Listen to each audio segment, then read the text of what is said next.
Stepping up the fight against terrorism. With what tools on the European level? A new European Parliament Special Committee has that mission to investigate and propose action aimed at making Europeans more secure. Hello and welcome to People First, the EPP Group's monthly program on issues with impact on people like you. Joining us to answer some of your questions is Arnaud Danjean.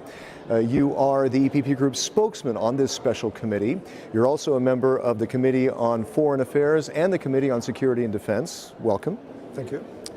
You also have other credentials. You did your military service in the Balkans. You were in Sarajevo at that time during the conflict. And you've also lectured in international relations. So with all that background, let me ask you this. Why this special committee now? Why not sooner? Now, I know this was an EPP Group initiative, wasn't it? Yeah, our group had always a strong feeling towards security issues, but it's true that it was not at the top of the agenda of this House. Of course, everything we have lived through the past few years in Europe has changed. The perception, I mean, the public opinion is very demanding. The member states have given up some of their prerogatives to share more at the European level. So logically now, even if it's a bit too late, I agree with you, actually now we have finally the European Parliament taking care of what has become, a kind of a priority for our citizens. Yes, and you have the political critical mass to do this now. Now, this special committee has a wide range of issues to look at. Let's take a look at a little bit of that in our special report. Terrorism has repeatedly shaken Europeans' sense of security. No longer an issue of if, but when. The 30 members of the European Parliament Committee on Terrorism have 1 year to study Europe's counter-terrorism policies and pitch new action. The scope is broad. They'll examine how effective European governments are in securing external borders. How well are they sharing data and protecting so-called soft targets and critical infrastructure like airports and train stations? And it goes much further. The panel is to look into how effective Europe is in preventing radicalization and in de-radicalization. It will examine efforts to fight terrorist financing and the impact of anti-terror laws on fundamental rights. The special committee will hold hearings with EU and national authorities, Europol, national parliaments, and victims' organizations. The panel is to run through next September, though it could be extended.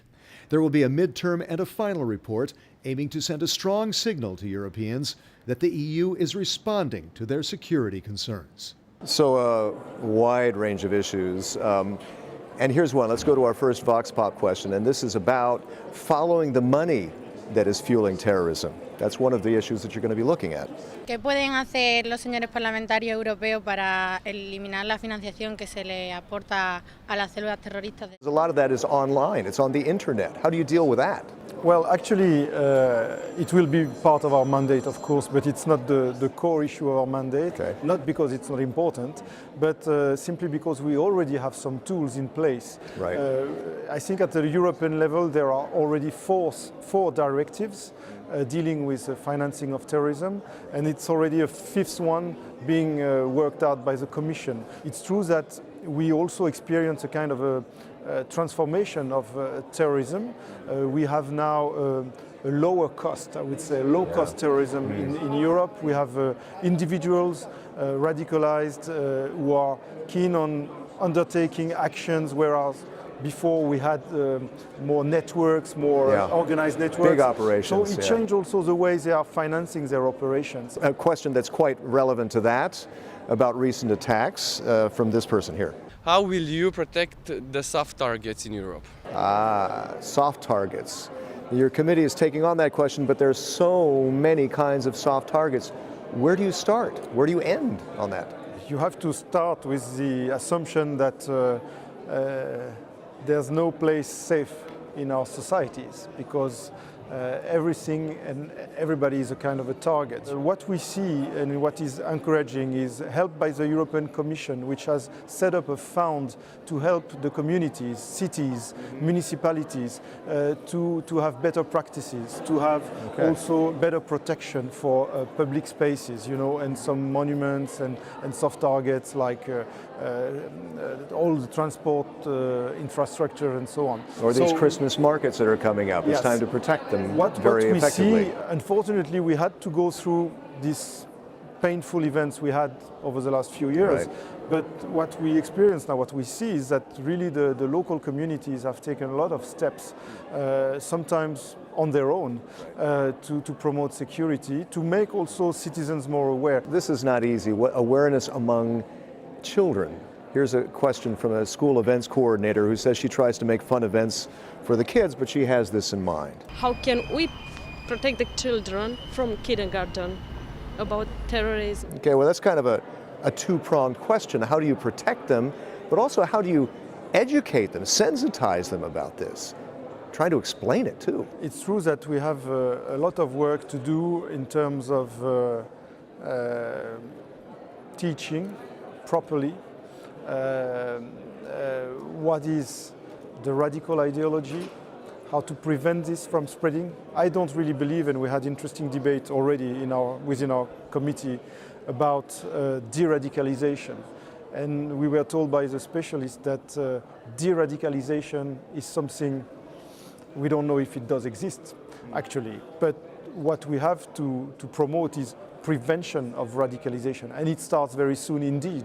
So you have to find words and the way to educate people and kids, and to make them aware also of the dangers without traumatizing them, of course. Yes, right. Then you have the physical safety, and I think already many countries and local communities have put in place ways to protect schools, kindergartens.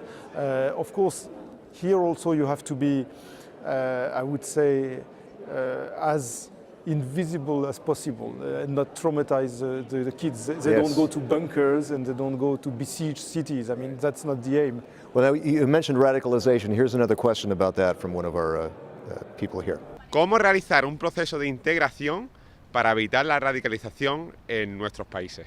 Now, you were just talking about that, I guess. So that is an issue that the committee is dealing with. What do you think will come out of that? I think the social dimension in the phenomenon of radicalization is something obvious, but we shouldn't believe that there is a direct, automatic and single link between social marginalization and radicalization. Okay. You have places where we observe that radicalized people are quite well integrated people. In France, it was always said that about 1/3 of the radicalized people were converted people, so with no Muslim background, with no immigrant background, people well integrated in the society, middle-class families, and these people were nevertheless radicalized and went to Syria or Iraq to fight the jihad.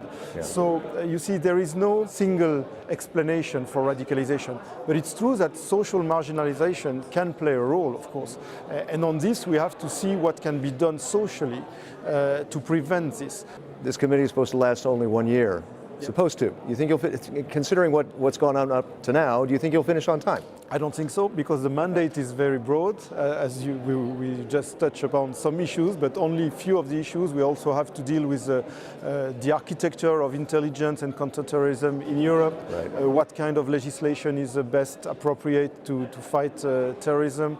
What kind of measures can be taken to make coordination more efficient between different security services? So, you know, we have a broad mandate, too broad probably, and very short time to fulfill the mandate. So I think it has to be followed, and I hope that we can have in the future, maybe it will be in the next mandate, maybe I will not be part of this adventure, but I think since it has become such a priority for our citizens, I think Parliament has to set up a kind of a permanent group on terrorism and to develop its tool for having a better expertise. And I think it's crucial. Arnaud Danjean, thank you so much for the insight. Thank you. That's it for now on People First. Find out more about the activities of the largest political force in Parliament by checking eppgroup.eu. Until next time, thanks for watching.